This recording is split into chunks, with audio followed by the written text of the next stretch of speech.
जय हिंद। एक बार पुनः आपका अपना चैनल सिग्मा आर्ट्स क्लासेस बिरल में स्वागत है। और इस वीडियो लेक्चर के माध्यम से हम लोग बिहार पब्लिक सर्विस कमीशन के द्वारा आयोजित जो बिहार शिक्षक जो भर्ती है 2023 का, उसका SCRT से संबंधित जो बिहार बोर्ड के पैटर्न पर आधारित वर्ग 6 का हमारा अतीत जो इतिहास है उसको बारी बारी से इस वीडियो के माध्यम से हम लोग क्या करेंगे, अध्ययन करेंगे।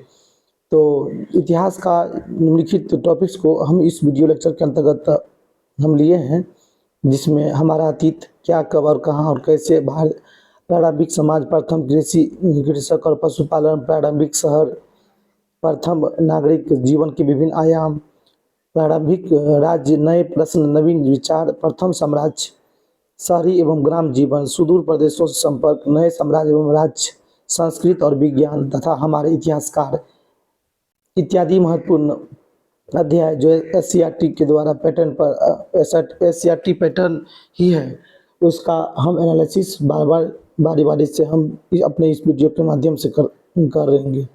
तो वीडियो की शुरुआत करते हैं। अध्याय 1 है हमारा अतीत। तो आज दुनिया वैश्विक गांव ग्लोबल विलेज है। इतिहास शब्द की उत्पत्ति किससे हुई थी? तो लैटिन शब्द से हुई थी। जिस काल में लिखित विवरण प्राप्त होता है न, तो उसे हम कहते हैं ऐतिहासिक काल। कौन काल? ऐतिहासिक काल। अशोक ने अपने अभिलेख ब्राह्मी लिपि और खष्टी लिपि दोनों लिपि का उपयोग किया था। हेरोडोटस को इतिहास का जनक कहा जाता है। अगर BPSC द्वारा पूछा जाएगा कि इतिहास का जनक किसे कहते हैं, तो हेरोडोटस को इतिहास का जनक के रूप में जाना जाता है। प्राचीन वस्तुओं के तिथि निर्धारण को कार्बन 40 विधि के नाम से जाना जाता है। कार्बन 40 विधि के नाम से जाना जाता है। प्राचीन वस्तुओं की तिथि निर्धारण की विधि को हम लोग क्या कहेंगे? कार्बन 40 विधि कहेंगे। और इस विधि की खोज करता था अमेरिका के प्रसिद्ध रसायन शास्त्री BF लीवी के द्वारा 1940 ईस्वी में इस विधि की खोज की गई थी। मेगास्थनीज एक विजेता थे और यह यूनान के सेल्यूकस निकोटर के राजदूत थे, और ये भारत में आए थे चंद्रगुप्त मौर्य के दरबार में, और इन्होंने ही इंडिका पुस्तक लिखी थी। ये अति महत्वपूर्ण है, इसलिए आपको ध्यान रखना। इंडिका पुस्तक लिखी थी और इंडिका पुस्तक से मौर्य वंश के बारे में जानकारी प्राप्त होती है। अगर आपसे पूछ देगा भारतीय इतिहास का जनक किसे कहते हैं, तो भारतीय इतिहास के जनक रूप में भी मेगास्थनीज को जाना जाता है। ये बात अति महत्वपूर्ण है, इसे भी ध्यान रखेंगे। सारनाथ उत्तर प्रदेश में अशोक स्तंभ स्थित है। अशोक स्तंभ कहाँ है? सारनाथ उत्तर प्रदेश में। अशोक समुद्रगुप्त आदि कई शासकों को चक्रवर्ती सम्राट के रूप में जाना जाता है। चक्रवर्ती सम्राट के रूप में सम्राट अशोक, समुद्रगुप्त और कई ऐसे शासक हुए जिसे चक्रवर्ती सम्राट के रूप में जाना जाता है। अध्याय 2 क्या, कब और कहाँ, कैसे। इतिहास को 3 कालखंडों में बांटा गया। कितने कालखंड में? 3 कालखंड में। प्राचीन हो गया, मध्य हो गया और आधुनिक हो गया। 6ठी सदी में विशाल साम्राज्य की स्थापना एवं छोटे छोटे राज्यों का उदय हुआ था। 6ठी सदी में क्या हुआ था? विशाल साम्राज्य की स्थापना के साथ साथ छोटे छोटे राज्यों का उदय हुआ था। और इसी समय में जैन धर्म और बौद्ध धर्म का प्रभाव भी देश पर पड़ा था। लिखित विवरण उपलब्ध नहीं थे पूर्व ऐतिहासिक काल में, और इस काल में आग का प्रयोग, पहिया का प्रयोग, खेती पशुपालन और शहरों का विकास भी हुआ था। उपनिवेशवाद क्या है? तो जब भारत में नई प्रशासनिक व्यवस्था विदेशियों के द्वारा स्थापित की गई ना, तो इसी प्रक्रिया को हम लोग उपनिवेशवाद कहते हैं। पांडुलिपि क्या है? तो इस पुस्तक को हाथ से लिखे जाने के कारण ही इसे पांडुलिपि कहा जाता है, और यह प्रायः ताम्रपत्र और भोजपत्र पर लिखी हुई मिलती थी। अभिलेख किसे कहेंगे? तो ऐसे लेख अथवा धातु जैसी अपेक्षाकृत कठोर सतहों पर उत्कीर्ण किए गए मिलते थे। कभी कभी शासक अपने आदेशों का इस पर उत्कीर्ण करवाते थे अर्थात खुदवाते थे। इसे ही अभिलेख के नाम से जाना गया। पुरातात्विक स्रोत के अंतर्गत पत्थर और ईंट से बनी हुई इमारत आते थे। औजार, हथियार, बर्तन, आभूषण, मूर्तियां, चित्र और सिक्के इत्यादि पुरातात्विक स्रोत के अंतर्गत आते हैं। पुरातत्वविद किसे कहेंगे? तो पुरातत्वविद वस्तुओं का अध्ययन करने वाले व्यक्ति को पुरातत्वविद कहते हैं। मृदभांग क्या है? मिट्टी के बने बर्तन को मृदभांग कहा गया था, और इस पर काले रंग से अलंकृत किया जाता था। डॉक्टर स्पूर्नर ने पटना के कुम्हारन में नामक स्थान में खुदाई द्वारा चंद्रगुप्त मौर्य के राजमहल के स्तंभ निकाले गए थे और इस खुदाई में सोने के बेलों के टुकड़े भी प्राप्त हुए थे। सोने के बेलों के टुकड़े प्राप्त हुए थे। जब स्पूनर द्वारा खुदाई किया गया ना, तो उसमें कुम्हारा पटना नामक जो स्थान है वहाँ से सोने के टुकड़े के बेल प्राप्त हुए थे। सिक्के शासकों द्वारा जारी किए जाते थे जिस पर राज के चिन्ह, धार्मिक चिन्ह और कई लिपि अंकित हुआ करती थी। सिक्के के अध्ययन को हम लोग क्या कहेंगे? मुद्रा शास्त्र कहेंगे। रेडियो का कार्बन विधि क्या है? तो खुदाई में मिली वस्तुओं की तिथि का निर्धारण इससे किया जाता था। कार्बन 40 विधि को ही रेडियो कार्बन विधि के नाम से हम लोग जानते हैं। और इस विधि की खोज कौन किया था? बीएफ लीवी के द्वारा किया गया था। किसी भी जीव में कार्बन 14 की मात्रा का निर्धारण का रेडियो कार्बन विधि के द्वारा ही किया जाता है और इस विधि को ही रेडियो एक्टिविटी या रेडियो धर्मिता के नाम से भी हम लोग जानते हैं। प्राचीन काल में तिथियों की गणना शक संवत एवं विक्रम संवत के आधार पर किया जाता था। शक संवत और विक्रम संवत के आधार पर किया जाता था। ईसा मसीह ईसाई धर्म के संस्थापक माने जाते हैं। तिथियों को ईसा मसीह के जन्म से पहले ईसा पूर्व एवं जन्म के बाद ईस्वी लिखा जाता है। आप देख सकते हैं इसमें एक इंडिकेट यहाँ पर दर्शा दिया गया है। जीरो के बाद जो आगे जो होगा लेकर के 100, 500, 1000 या 1500 या 2000 या 2010, उसके पीछे बीसी माने बिफोर क्राइस्ट अर्थात ईसा मसीह के जन्म के पहले को बीसी कहा गया था। और एडी एनो डोमिनी अर्थात ईसा मसीह के जन्म के तिथि के बाद की तिथि को एडी के नाम से जाना जाता है या ईस्वी का हम लोग कहते हैं। और इसे बीसी कहते हैं, बिफोर क्राइस्ट अर्थात ईसा मसीह के जन्म से पहले की ईस्वी को ईसा पूर्व के नाम से हम लोग तिथि को निर्धारण करते हैं। भौगोलिक दृष्टिकोण से भारत को कितने भागों में बांटा गया था? तो भारत को 2 भागों में बांटा गया था। उत्तर के पर्वतीय प्रदेश हिमालय के शिखर तक फैला हुआ है। कहाँ तक फैला हुआ है? शिखर तक। कश्मीर, कांगड़ा, कुमायूं एवं सिक्किम इत्यादि इसमें उत्तर के पर्वतीय प्रदेश में शामिल है। उत्तर का मैदान उपजाऊ भूमि अधिक होने के कारण पैदावार भी अधिक देती है। जो प्रसिद्ध है सिंधु, गंगा, ब्रह्मपुत्र, इसके सहायक नदियों से सिंचाई का काम किया जाता है और यह देश का सबसे सर्वाधिक उपजाऊ क्षेत्र के रूप में जाना जाता है। कौन सा क्षेत्र? उत्तर का मैदान जाना जाता है। दक्षिण के पठार के अंतर्गत नर्मदा और ताप्ती नदी बहती है। नर्मदा और ताप्ती नदी बहती है। इस भाग में विंध्य सतपुरा की पहाड़ियाँ है। सतपुरा की पहाड़ी उत्तर भारत को दक्षिण भारत से अलग करती है। सतपुरा की पहाड़ी किसको अलग करती है? उत्तर भारत को दक्षिण भारत से सतपुरा की पहाड़ी क्या करती है? अलग करती है। सुदूर दक्षिण में मैदान में गोदावरी, कृष्णा तथा कावेरी के उपजाऊ वाले क्षेत्र देखने को मिलते हैं।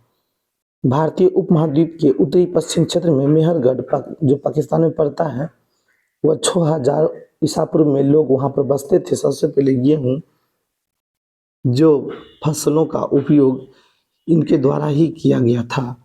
उपमहाद्वीप के उत्तर पूर्व में गारो, खासी, जैंतिया, मिस्पी और नागा पहाड़ी प्रसिद्ध है।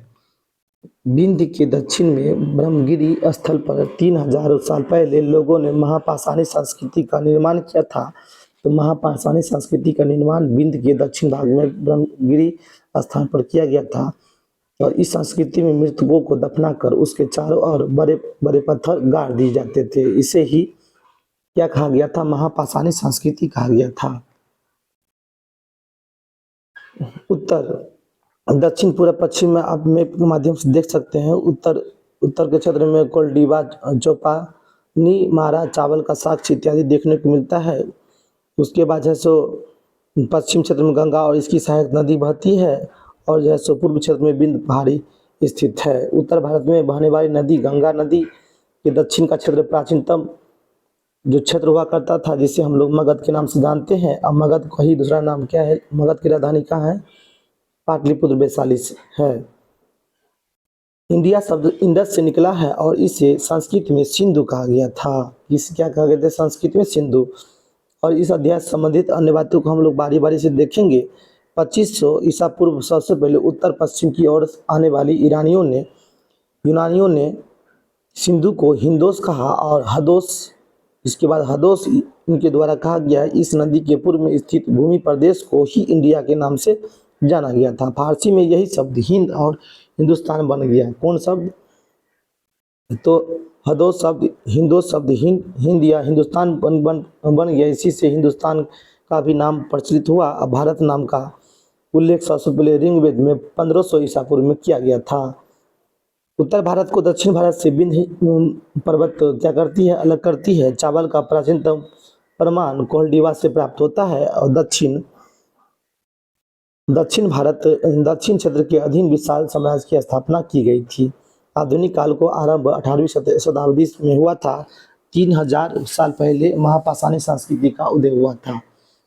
खासी जो जनजाति होती है, फिर मगध प्रथम बड़ा साम्राज्य था। महापाषाणी संस्कृति दक्षिण भारत में फैली हुई थी। जापानी मांडी अनाज का प्रमाण जापानी मांडी से देखने को मिला था। अध्याय 3 हम लोग चलते हैं आरंभिक समाज की ओर, जो 6 क्लास के बिहार बोर्ड से लिया गया है। मध्य प्रदेश के भीमबेटका, बुढ़नी, पंचमढ़ी और भेड़ और महेश्वरपुरा स्थल का उदाहरण है। मध्य प्रदेश के जो क्षेत्र है ना, भीमबेटका, बुढ़नी, पंचवटी, महेश्वरपुरा स्थल का उदाहरण है। आरंभिक मानव का औजार पत्थर, लकड़ी, जानवर के सींग और हड्डियों के बना हुआ करता था। मध्य प्रदेश के भीमबेटका से गुफा का प्राचीनतम साक्ष्य देखने को मिलता है। ये अति महत्वपूर्ण है। पेशरा बिहार के मुंगेर जिले में स्थित है और यहाँ पर आरंभिक मानव से संबंधित पुराने स्थल प्राप्त हुए थे। यहाँ से यूरोप, फ्रांस में पाए जाने वाले आरंभिक मानव के औजार भी देखने को मिले थे। पेशरा आवास एवं निर्माण स्थल हुआ करता था। पूरा पाषाण काल 20 लाख से लेकर के 14,000 साल पहले पूरा पाषाण काल का उदय हुआ था और इस समय लोग शिकार और भोजन का संग्रह किया करते थे और अपना जीवन यापन करते थे। आग का आविष्कार स्थायी आवास के रूप में इसी समय में पूरा पाषाण काल में भी यही शुरुआत किया गया था। अब आता है मध्य पाषाण काल। चूंकि पाषाण काल को आप लोग ध्यान देंगे 3 भागों में बांट कर देखा गया, पूरा पाषाण काल, मध्य पाषाण काल और नव पाषाण काल। पूरा पाषाण काल एससीईआरटी के बिहार बोर्ड पैटर्न पर जो इसका जो नोट बना हुआ है, तो पूरा पाषाण काल को हम लोग 20 लाख से लेकर के 14,000 साल पहले देखते हैं और मध्य पाषाण काल को 14,000 से 8,000 साल पहले देखते हैं। और इसी समय लोग पत्थरों और अच्छे औजार बनाने लगे थे। किस काल में? तो मध्य पाषाण काल में।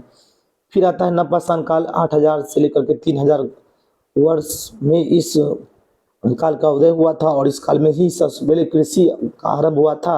आग का आविष्कार किया गया था। खेती की भी प्राचीनतम साक्ष्य से नवीनतम साक्ष्य इसी काल में प्राप्त हुई थी और रहन सहन तथा कला कौशल स्किल डेवलपमेंट का भी मतलब शुरुआत इसी काल में हुआ था, अर्थात नव पाषाण काल में हुआ था। अध्याय 4 हम लोग चलते हैं। प्रथम की कृषक एवं पशुपालक की खेती की शुरुआत आज से लगभग 8,000 से लेकर के 10,000 साल पहले ईरान और इराक में हुआ करता था। पहाड़ियों की तलहटी में खेती की प्राचीनतम साक्ष्य देखने को मिली थी। भारत में खेती की शुरुआत 5,000 से लेकर के 6,000 साल पहले भारत के पश्चिमोत्तर भारत में हुआ था। मनुष्य के द्वारा सबसे पहले कुत्ता को क्या किया गया था? पालतू बनाया गया था। नव पाषाण काल युग में चलते हैं। मानव ने सबसे पहली बार शिकार करना आरंभ किया था और इस समय गांव बसने लगे थे। इसी समय औजार आकार में छोटे छोटे, मजबूत और धारदार तथा चमकदार भी बनाए जाते थे। बिहार के मुंगेर, चिरांद और झारखंड के बहुत से सारे क्षेत्र नव पाषाण कालीन स्थल के रूप में जाना जाता है। नव पाषाण कालीन पुरातात्विक और अवशेष बहुत ही अति महत्वपूर्ण है। इसको भी आप लोग वीडियो को स्पीड करके आप देख सकते हैं, चाहे नोट डाउन कर सकते हैं। मेहरगढ़ कहाँ पड़ता है? पाकिस्तान में पड़ता है। कोल्डिवा कहाँ पड़ता है? उत्तर प्रदेश में पड़ता है। फिर मेहरगढ़ पाकिस्तान में पड़ता है। बुरजहोम कश्मीर में, चिरांद बिहार में और पेथमपल्ली पड़ता है लेकर के आपको आंध्र प्रदेश में। तो मेहरगढ़ से साक्ष्य मिला था गेहूं, जो भेड़ और बकरी की साक्ष्य मिला था। कोल्डिवा से चावल, जानवर की हड्डी की साक्ष्य प्राप्त हुई थी और मेहरगढ़ से चावल, जानवर के खुर की प्राप्ति हुई थी। गेहूं दलहन, कुत्ता, भेड़, बकरी बुरजहोम कश्मीर से प्राप्त हुआ था। चिरांद बिहार गेहूं और चना तथा जौ इत्यादि चिरांद बिहार से प्राप्त हुआ था।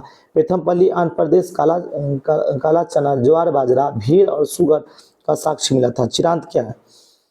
चिरांद पूरा स्थल है, प्राचीनतम स्थल है जो बिहार के छपरा जिले में स्थित है। यहाँ गोल घर बनाए गए थे।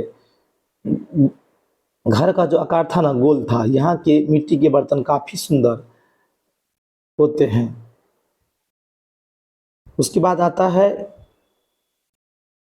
नवपाषाणकालीन मानव कृषि और पशुपालन की शुरुआत के बाद अस्थायी मानव क्या किया, नवपाषाण काल में कृषि के का जब ये आविष्कार किया, उसके बाद पशुपालन करना शुरू किया। तो धीरे धीरे नवपाषाण काल में ये क्या करते हैं, मानव और प्राचीन मानव क्या करने लगे थे, अस्थायी आवास बना करके रहने लगे थे। और सबसे उसके बाद कुत्ता को पालतू जानवर के रूप में ये क्या किए थे, बनाए। गेहूं का प्राचीनतम साठ कहाँ से प्राप्त हुआ था, मेहरगढ़ से। चावल का प्राचीनतम साठ कोल्डिवा से भी प्राप्त हुआ था। कोल्डिवा कहाँ है, तो आपको तो पता ही होगा, उत्तर प्रदेश में कोल्डिवा का साक्ष्य मिला था। चिरांद कहाँ पड़ता है, बिहार में। मेहरगढ़ कहाँ पड़ता है, पाकिस्तान में। बुरजहम कहाँ पड़ता है, कश्मीर में। और कोल्डिवा कहाँ पड़ता है, आपको उत्तर प्रदेश में। ये अति महत्वपूर्ण स्थल है, पूरा स्थल है, इसलिए इसको एक बार नोट डाउन कर लेंगे। अध्याय 5 प्रारंभिक शहर। प्रथम नगरीकरण नवपाषाण काल के बाद क्या आता है, धातु युग आती है। धातु युग का उदय हुआ था। इस युग का आरंभ नवपाषाण काल के अंतिम चरण में हुआ था और पहला धातु के रूप में मनुष्य के द्वारा तांबा का प्रयोग किया गया था। भारत में हड़प्पा, इराक में मेसोपोटामिया, जो मिस्र में सभ्यता तथा चीन की सांगपो सभ्यता का विकास नवपाषाण काल के बाद ही हुई थी।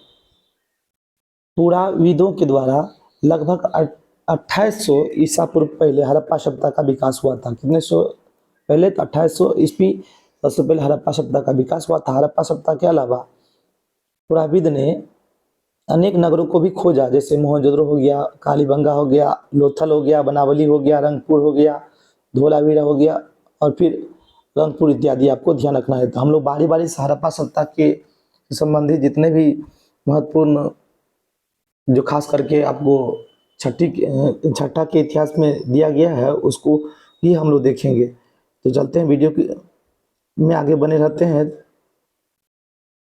हड़प्पा की खोजकर्ता कौन था, दयाराम साहनी। कितने ईस्वी में किया गया था, 1921 ईस्वी में। किस नदी किनारे स्थित है, तो रावी नदी किनारे स्थित है। मोहनजोदड़ो, राखालदास बनर्जी 1922 ईस्वी में मोहनजोदड़ो की खोज की थी और सिंधु नदी के तट पर ये मोहनजोदड़ो का क्या हुआ था, उत्खनन किया गया था, अर्थात बसा हुआ था। कालीबंगा की खोज किया था ब्रजवासी लाल 1968 ईस्वी में, जो घंघर नदी के किनारे बसा हुआ है। लोथल रंगनाथ राव के द्वारा 1954 ईस्वी में लोथल की खोज की गई थी, जो भोगवा नदी किनारे बसा हुआ है।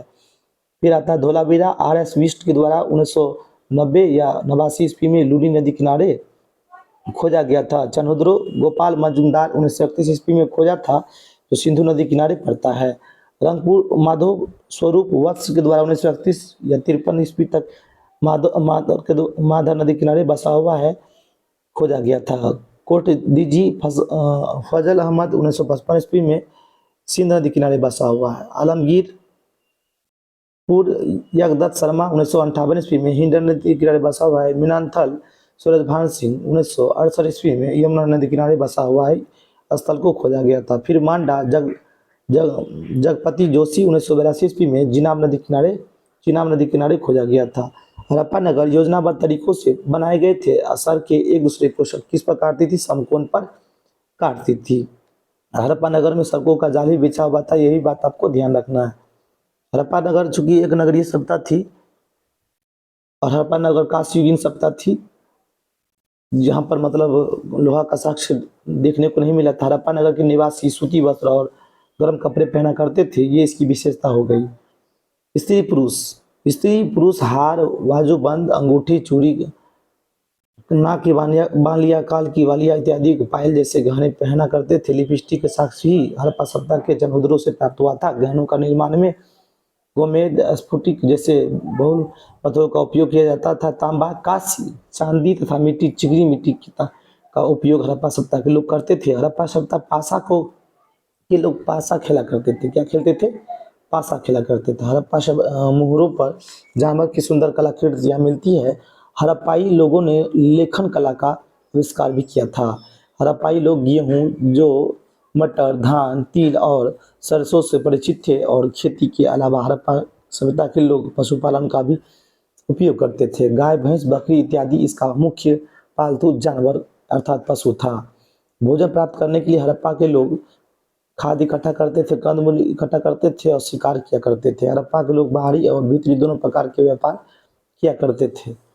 अर्थात हड़प्पा सभ्यता के लोग हड़प्पा के बाहर भी व्यापार करते थे और हड़प्पा सभ्यता के लोग हड़प्पा के अंदर भी अर्थात अपने देश में भी व्यापार करते थे। मिस्र, अफगानिस्तान, इराक, ईरान इत्यादि देशों से भी हड़प्पा सभ्यता के लोग क्या करते थे, व्यापार किया करते थे और बहुत बहुत संख्या में सामान को आयात निर्यात किया भी करते थे। हड़प्पा सभ्यता के लोग राजस्थान खेतरी से तांबा का प्रयोग करते थे। कर्नाटक के कोलार से सोना, अफगानिस्तान और ईरान से चांदी, जम्मू कश्मीर के से लकड़ी की प्राप्ति हड़प्पा सभ्यता के लोग किया करते थे। ये अति महत्वपूर्ण है, इसे भी एक नज़र ध्यान देंगे।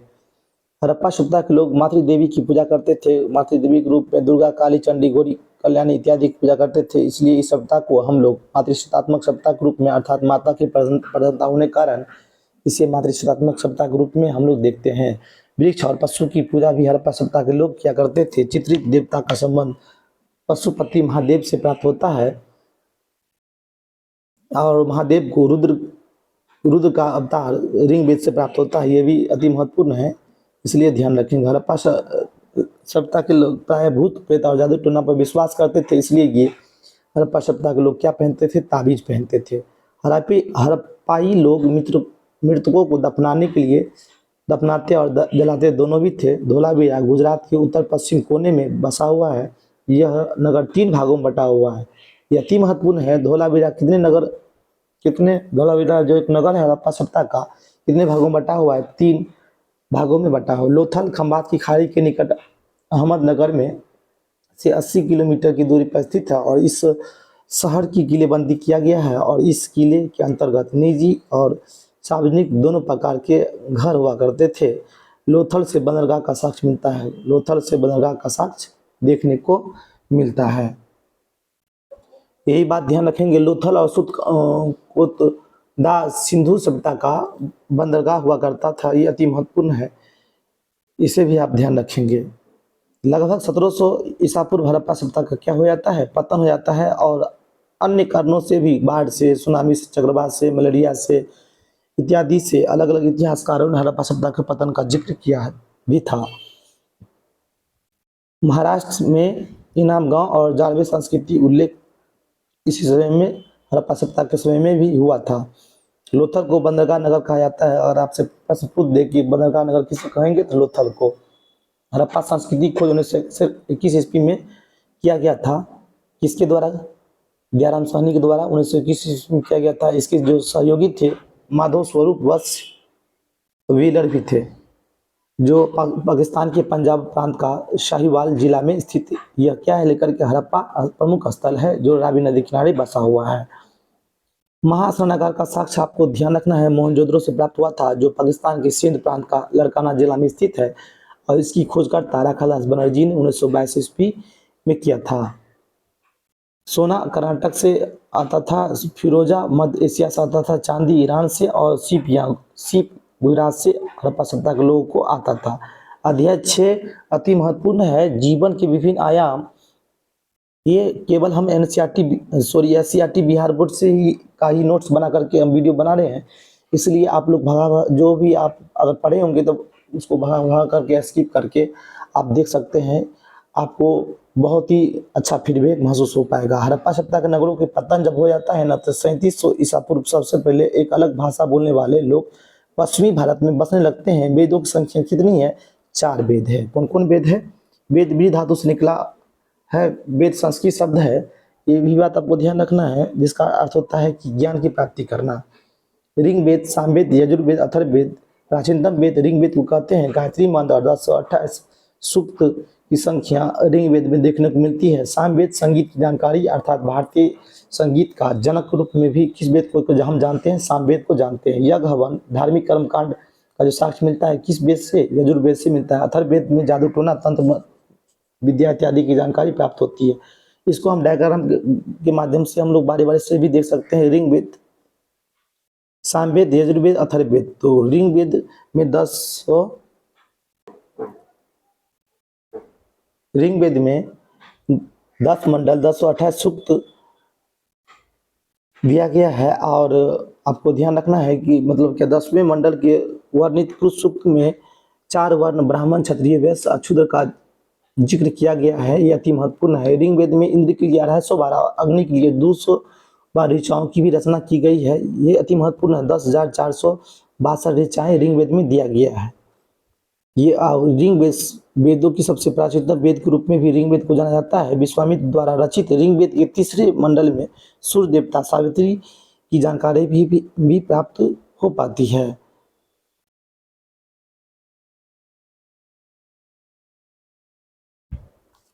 प्राचीनतम वेद सोमरस का वर्णन ऋग्वेद में प्राप्त है। आयुर्वेद को इस वेद का उपवेद कहा जाता है। ये अति महत्वपूर्ण है। और गायत्री मंत्र और सूर्य की उपासना भी इस वेद में देखने को मिलती है। फिर आता है सामवेद। सामवेद को शाम का शाब्दिक अर्थ होता है गान। और इस वेद में यज्ञों के अवसर पर गाए जाने वाले ऋचाओं का संकलन किया गया है। इसमें 10 सूक्त है जो ऋग्वेद से ही लिया गया है। इसे भारतीय इतिहास का, भारतीय संगीत का जनक के रूप में भी इस वेद को जाना जाता है। गंधर्व वेद सामवेद का उपवेद है। 1549 मंत्र इसमें दिया गया। 7 स्वरों की जानकारी इसी वेद से देखने को मिलती है। इस वेद के पुरोहित को उद्गाता के रूप में भी हम लोग जानते हैं। फिर आता है यजुर्वेद। यजुर्वेद, इस वेद में यज्ञ, अनुष्ठान, कर्मकांड का उल्लेख किया गया है। गद और पद दोनों में इस वेद को लिखा गया है। किस वेद को? यजुर्वेद को गद और पद दोनों में लिखा गया है। इस वेद को उपवेद धनुर्वेद है। शतपथ ब्राह्मण में कृषि और सिंचाई का वर्णन इस यजुर्वेद में देखने को मिलता है। फिर आता है अथर्ववेद। अथर्ववेद यह वेद, इसकी यह जो वेद है ना, अथर्ववेद, अथर्ववेद का संबंध आपको हो जाएगा लेकर के जादू टोना तंत्र मंत्र इत्यादि का संबंध हो जाएगा। इस वेद में 731 मंत्र है और यह 6,000 से अधिक पद देखने को मिलता है। औषधि का प्राचीनतम उल्लेख सबसे पहले इसी वेद में देखने को मिला था। यह अति महत्वपूर्ण है। इसे भी आप ध्यान रख सकते हैं। सबसे प्राचीनतम वेद ऋग्वेद को हम लोग कहते हैं और सबसे बाद का वेद अथर्ववेद को कहा जाता है।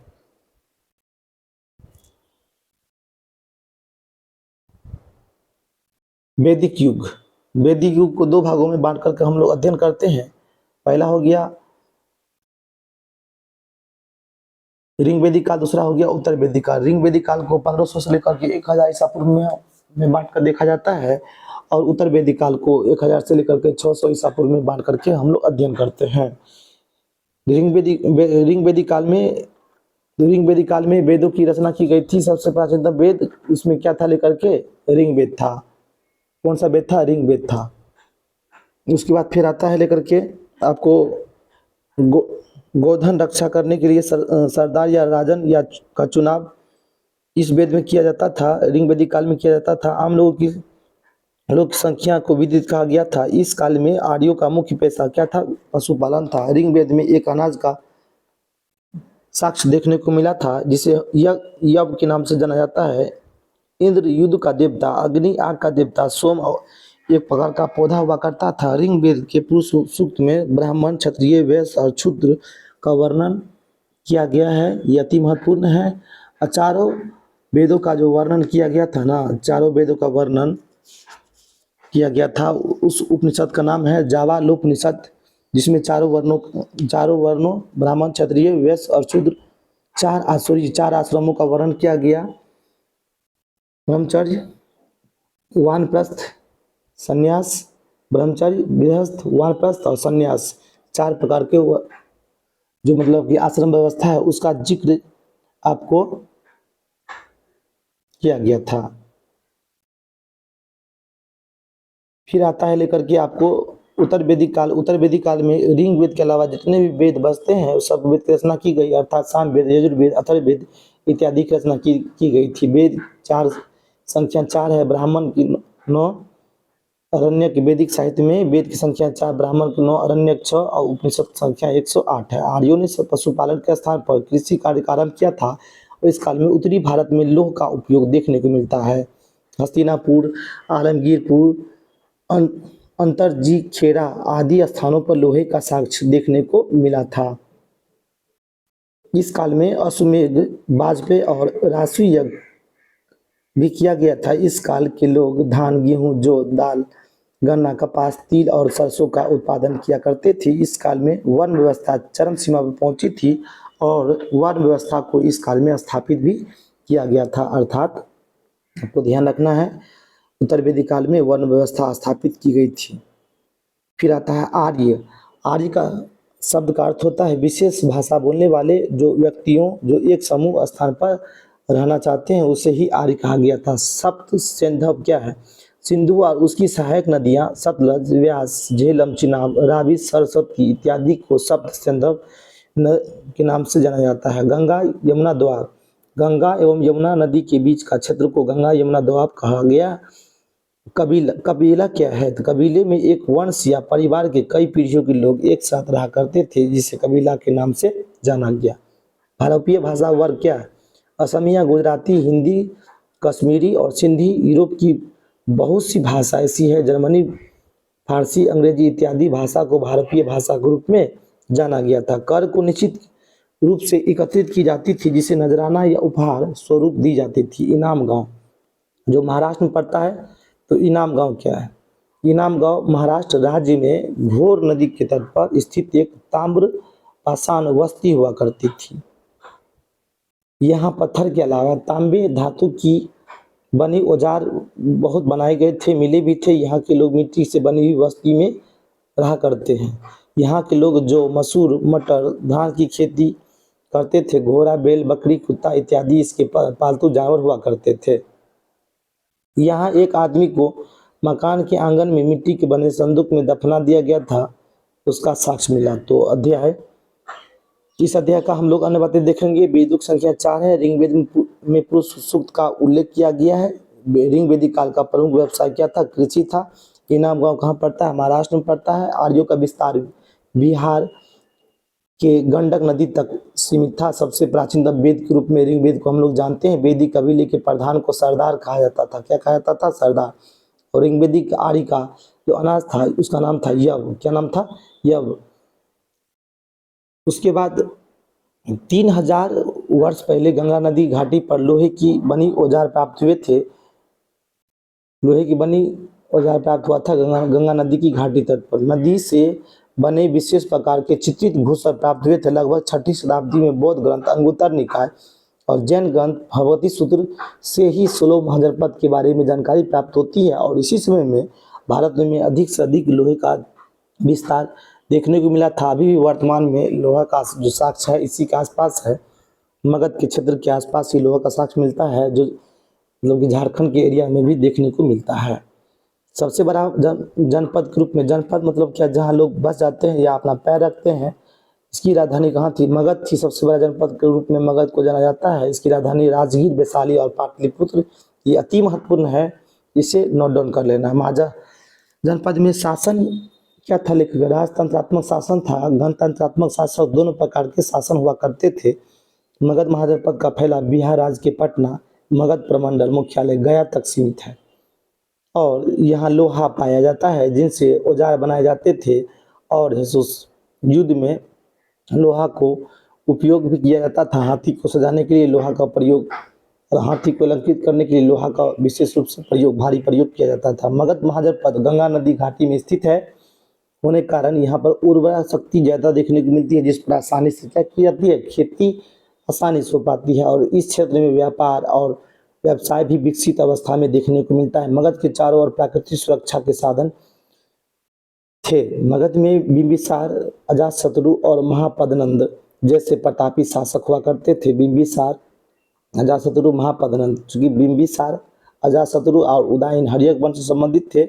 अब मगध साम्राज्य के संस्थापक रूप में बिंबिसार को जाना जाता है। उसके पुत्र का नाम अजातशत्रु और उसके पुत्र का नाम उदयन। ये महत्वपूर्ण है, जो हर्यक वंश से संबंधित है, ये ध्यान रखेंगे। और पुत्र के द्वारा पिता की हत्या करने का प्राचीनतम प्रमाण मगध साम्राज्य के हर्यक वंश से ही देखने को मिलती है। और आपको ये भी ध्यान रखना है, अजातशत्रु के समय में ही बहुत संगति हुई थी। मगध का प्रथम महत्वपूर्ण शासक रूप में बिंबिसार था। और पुत्र के द्वारा पिता की हत्या करने का प्रमाण हर्यक वंश में ही देखने को मिलती है। फूट डालो राज करो की नीति का उल्लंघन किया था किसने किया था? सबसे पहले अजातशत्रु के द्वारा किया गया था। मगध के अंतिम शासक घनानंद के समय में सिकंदर, महान सिकंदर क्या किए थे? भारत पर आक्रमण किए थे। हर्यक वंश के जो संस्थापक थे बिंबिसार थे, उसके पुत्र हो गया अजातशत्रु और उसके पुत्र हो गया क्या? उदयन। तो ये अति महत्वपूर्ण है और यही वह वंश था जिसमें पुत्र के द्वारा पिता की हत्या किया गया। चूंकि अजातशत्रु अपने पिता को की हत्या करके मगध के साम्राज्य की गद्दी पर बैठा था, हर्यक वंश के पद को संभाला था। उसके बाद उदयन ने भी क्या क्या करा? अजातशत्रु को मार करके मगध साम्राज्य के गद्दी पर बैठा था। शाक्य, लिच्छवी, वज्जी, विदेश, नात्रिक, मल्ल, मौर्य आदि भारत के प्रमुख गणराज हुआ करते थे और यहाँ की शासन व्यवस्था अलग थी, जिसे गण या संघ के नाम से जाना गया था। गण या संघ के नाम से जाना। मगध के निकट वज्जी संघ था जिसकी राजधानी क्या थी? वैशाली। गण शब्द का प्रयोग कई सदस्यों वाले समूह जैसे पर किया जाता था। वज्जी संघ में लिच्छवी एक प्रमुख गण हुआ करता था जिसकी सीमाएं वर्तमान में वैशाली, मुजफ्फरपुर जिले तक ही सीमित है। बिंबिसार के समय में लिच्छवी लोग काफी शक्तिशाली हुआ करते थे। बिंबिसार के समय में लिच्छवी जो क्षेत्र के लोग हुआ करते थे ना, काफी शक्तिशाली हुआ करते थे। यहाँ के राजा चेतक थे। इन्होंने अपनी बेटी का विवाह बिंबिसार से किया था। बौद्ध धर्म के पाली ग्रंथ से बड़े नगरों का उल्लेख मिलता है और 62 नगरों का देखने को प्रमाण बौद्ध धर्म के पाली ग्रंथ में देखने को मिलती है। अन्य बातें, महाजनपद का विवरण बौद्ध धर्म एवं जैन धर्म के ग्रंथ में प्राप्त होता है। महाजनपद का 16 महाजनपद में सबसे शक्तिशाली महाजनपद का नाम था मगध। मगध की राजधानी कहाँ थी? पाटलिपुत्र, वैशाली थी। ये बात ध्यान रखना है। बिहार में अंग महाजनपद का साक्ष्य देखने को मिलता है। राजा भूमि का उपज छठा हिस्सा प्राप्त करते थे। मगध के शासक अजातशत्रु की राजधानी क्या थी? राजगीर थी। अवंती का राजा अवंती था। वज्जी संघ की राजधानी वैशाली थी। पाटलिपुत्र की स्थापना अजातशत्रु ने किया था गंगा नदी के तट पर। लिच्छवी वैशाली संघ का एक गणराज हुआ करता था। महान सिकंदर 78 ईसा पूर्व में क्या किए थे? लेकर के जो भारत पर आक्रमण किए थे। अध्याय 8 नए प्रश्न, नवीन विचार। उपनिषद क्या है? तो गुरु के समीप बैठ करके दर्शन शास्त्र की बात करना, आत्मा क्या है, परमात्मा क्या है, ब्रह्मा क्या है आदि की चर्चा करना उपनिषद के रूप में जाना जाता है। गार्गी एक प्रमुख स्त्री विचारक हुआ करती थी जो प्राचीन इतिहास में देखने को मिलती थी एवं राज दरबार में होने वाली जो भी वाद विवाद होती थी ना, तो उसमें ये हिस्सा लेती थी। याज्ञवल्क्य की पत्नी का नाम क्या था? मैत्रेयी था। हम लोग गौतम बुद्ध और महावीर स्वामी के बारे में बारी बारी से पढ़ेंगे। गौतम बुद्ध का जो जन्म हुआ था 563 ईसा पूर्व नेपाल की तराई में कपिलवस्तु में हुआ था। इसके पिता का नाम हो गया लेकर के आपको सुदोधन, माता का नाम हो गया महामाया।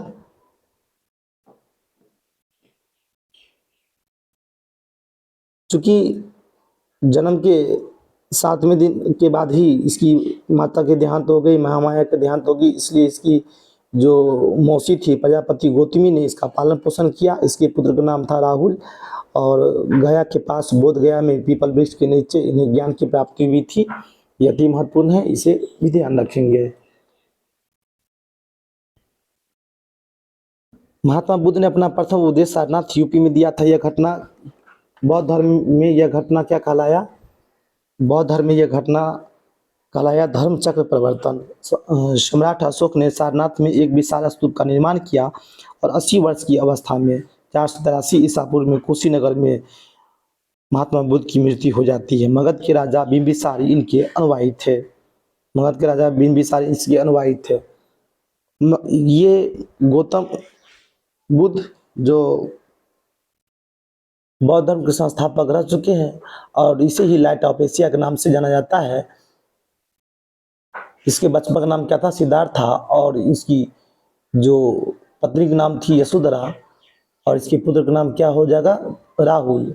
जब सिद्धार्थ बचपन में थे तो सैर करने के लिए निकले थे, तो सैर करने कपिलवस्तु की तरफ सैर करने निकले, तो ये 4 वर्ष चार चीज को देखा, 4 दृश्य को देखा, जिसमें बूढ़ा व्यक्ति, एक बीमार व्यक्ति, शव एवं एक सन्यासी व्यक्ति था और 29 वर्ष की अवस्था में अपने पुत्र और अपनी पत्नी राहुल और यशोधरा को सोता हुआ छोड़ करके संन्यास गृह त्याग किए थे। और बौद्ध धर्म में यह जो प्रक्रिया था लेकर के महाभिनिष्क्रमण के रूप में जाना गया था। और गृह त्याग करने के बाद सबसे पहले गौतम बुद्ध ने वैशाली के एक अलार कलाम जो सांख्य दर्शन के शिक्षक थे उससे ये सांख्य दर्शन की शिक्षा लिए और शून्य का ज्ञान इन्हीं से प्राप्त हुआ था। उसके बाद गौतम बुद्ध ज्ञान प्राप्ति के बाद क्या कहलाए, 35 वर्ष की अवस्था में लगभग 6 वर्ष की कठिन तपस्या करने के बाद गौतम बुद्ध को वैशाख पूर्णिमा के दिन निरंजना फाल्गुन नदी के किनारे पीपल के वृक्ष के नीचे सिद्धार्थ को ज्ञान की प्राप्ति हुई। और उसी समय से ये बुद्ध के नाम से जाना गया था। और वह जो स्थान था जिस स्थान में गौतम बुद्ध ने क्या करा, तपस्या करने के लिए बैठा था, उस स्थान को ही बोध गया के रूप में जाना गया था। बुद्ध ने अपना प्रथम उपदेश सारनाथ में दिया था जिसे धर्म चक्र प्रवर्तन के रूप में जाना गया था। बुद्ध ने अपनी जितनी उपदेश दी थी सब पाली भाषा में दी थी, यही बात आपको ध्यान रखना है। जितने उपदेश दी थी सब पाली भाषा में बुद्ध के द्वारा दिया गया था। इसके जो अनुयायी थे बिंबिसार हो गए और उसके बाद उदयन, ये भी बात अति महत्वपूर्ण है। चुंद नामक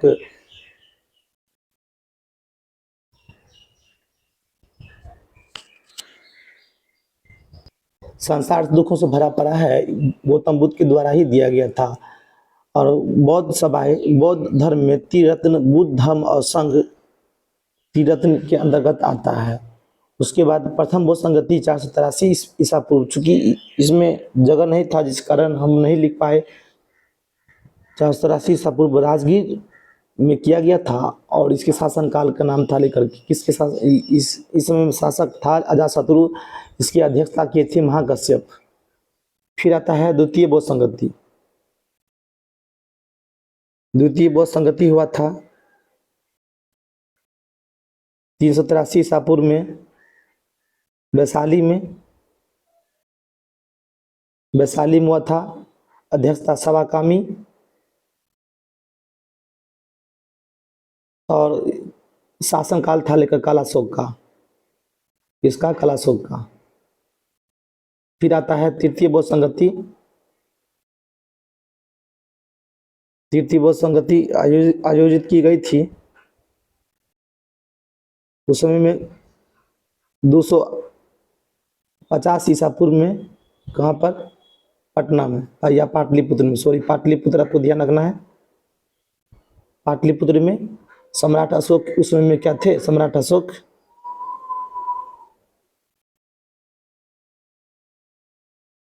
सम्राट अशोक उस समय में शासक थे। चतुर्थ बौद्ध संगति का आयोजन किया गया था। चतुर्थ बौद्ध संगति का आयोजन 98 ईसा पूर्व में ईस्वी में कुंडलवन में किया गया था।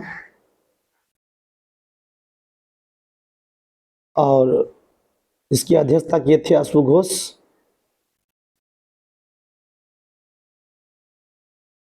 शासनकाल चल रहा था कनिष्क का।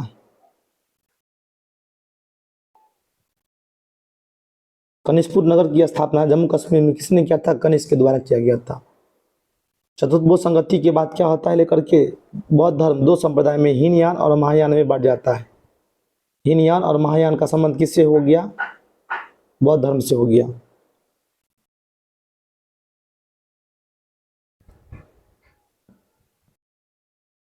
लगभग 80 वर्ष की अवस्था में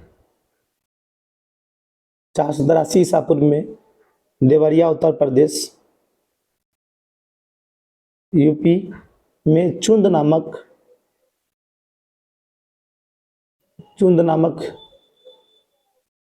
व्यक्ति के हाथ से भोजन करने के बाद इन्हें उदर विकार से ये क्या हुए थे? ग्रसित हो गए थे, जिसके कारण इनकी मृत्यु हो जाती है। और इस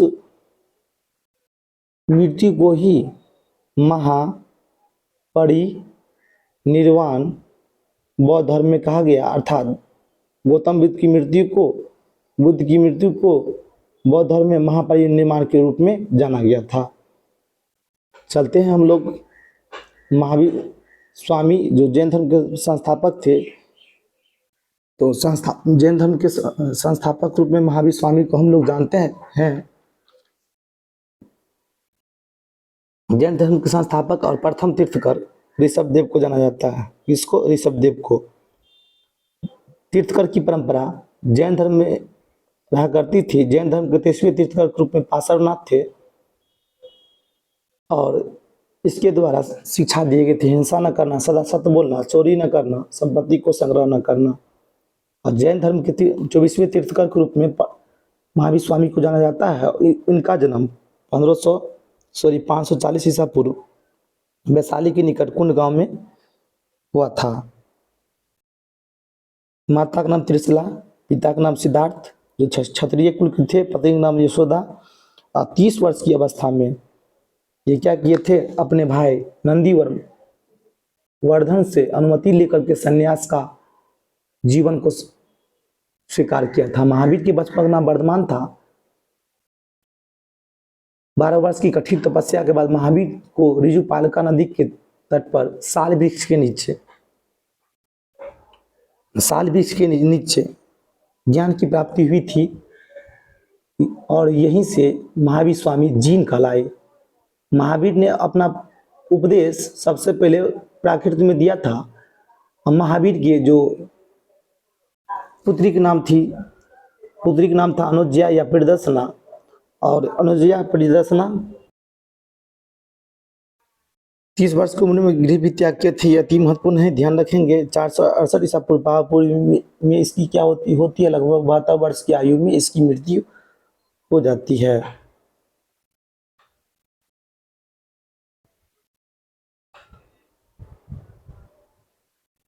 बुद्ध के अनुसार मनुष्य को 4 प्रमुख सिद्धांत होते हैं। बुद्ध ने जन्म, मृत्यु और रोग, इच्छित वस्तुओं की प्राप्ति न होना आदि को दुख बताया है। दुख का कारण, बुद्ध के अनुसार दुख का कारण है तृष्णा या इच्छा। जब मनुष्य को उसकी इच्छित वस्तु नहीं प्राप्त हो पाती है ना, तब उसे ही दुख कहा गया है। दुख निरोध, बुद्ध के अनुसार इच्छाओं पर नियंत्रण करके सांसारिक दुखों को दूर किया जा सकता है। दुख निरोध मार्ग, निरोध का अर्थ होता है दूर करना, अर्थात बुद्ध ने अष्टांगिक मार्ग पर बल दे करके दुख को त्यागने पर विशेष रूप से बल दिया। इसे ही मध्यम मार्ग के रूप में हम लोग जानते हैं, क्योंकि यह मार्ग न तो अधिक सरल है और न ही अधिक कठिन है। समानतः व्यक्ति भी अपने जीवन में इन 8 बातों का पालन करके सांसारिक दुखों से छुटकारा प्राप्त कर सकते हैं। बुद्ध के द्वारा अपनाए गए 8 आदर्श निम्नलिखित है। सम्यक दृष्टि में आप देख सकते हैं सत्य या असत्य, पाप पुण्य, अच्छा बुरा आदि को अच्छे ढंग से समझाया गया है। सम्यक संकल्प, इच्छा और हिंसा से मुक्ति प्राप्त करना सम्यक संकल्प का उदाहरण है। सम्यक वाणी, अपनी वाणी बोलचाल में मनुष्य को विनम्र होना चाहिए। सम्यक कर्म, व्यक्ति को अपने जीवन में अच्छे वे सही काम करना चाहिए। सम्यक आजीव, जीवन यापन हेतु सही साधनों का प्रयोग करना चाहिए। हमें झूठ और गलत तरीकों से धन नहीं कमाना चाहिए, ये सम्यक आजीव में आ जाता है। सम्यक व्यायाम, सही तथा ज्ञान युक्त मन से बुरी भावनाओं को दूर करने का प्रयास ही सम्यक व्यायाम के रूप में जाना जाता है। सम्यक चरित्र, मनुष्य को अच्छे आचरण और अच्छी बातों का जीवन में बार बार प्रयोग करना चाहिए। ये बुद्ध के सिद्धांत में बताया गया है। और बुद्ध के अंतिम सिद्धांत के अंतर्गत सम्यक समाधि, किसी विषय पर एकाग्रचित होकर के विचार विमर्श करना सम्यक समाधि के रूप में जाना जाता है। और इस अध्याय के अन्य बातों को हम लोग बारी बारी से देखेंगे। चूंकि वीडियो लंबा हो जाएगा, इसलिए हम नेक्स्ट वीडियो बहुत जल्दी लेकर के इस अध्याय से संबंधित छठी के बिहार बोर्ड के SCERT से संबंधित हाजिर होंगे। तब तक के लिए जो कंटेंट बचा हुआ है उसको क्लियर कर लेते हैं। गौतम बुद्ध का बचपन का नाम बुद्ध का जन्म 563 ईसा पूर्व में हुआ था और जैन धर्म का संस्थापक ऋषभ देव को जाना जाता है। महावीर ने 468 ईसा पूर्व में निर्वाण की प्राप्ति की थी। लगभग 72 वर्ष की आयु में इसकी मृत्यु हुई थी। पावापुरी राजगीर में हुई थी। उसके बाद जल मंदिर पावापुरी में स्थित है। महात्मा बुद्ध ने अपना पहला उपदेश सारनाथ उत्तर प्रदेश में दिया था। यह घटना धर्मचक्र परिवर्तन के रूप में जाना गया था। बुद्ध ने जीवन जीने के लिए विवेक को अपनाया। नचिकेता की कहानी कठोपनिषद से लिया गया है। ये महत्वपूर्ण है। उपनिषदों पर दार्शनिक विचार विषयों पर चर्चा की जाती है। महावीर ने भगवान शब्द का प्रयोग किया था। बुद्ध गया महात्मा बुद्ध से संबंधित है। गार्गी एक प्रमुख विचारक स्त्री के नाम था। त्रिरत्न जैन धर्म इस सिद्धांत में आते हैं और विचारों का संग्रह किसमें किया गया था? उपनिषद में किया गया था। बिंबिसार बौद्ध धर्म के अनुयायी रह चुके हैं। नेक्स्ट मिलते हैं नेक्स्ट वीडियो में। प्रथम सम्राट जो छठी के बिहार बोर्ड के इतिहास से ये महत्वपूर्ण अध्याय है। तब तक के लिए जय हिंद जय भारत।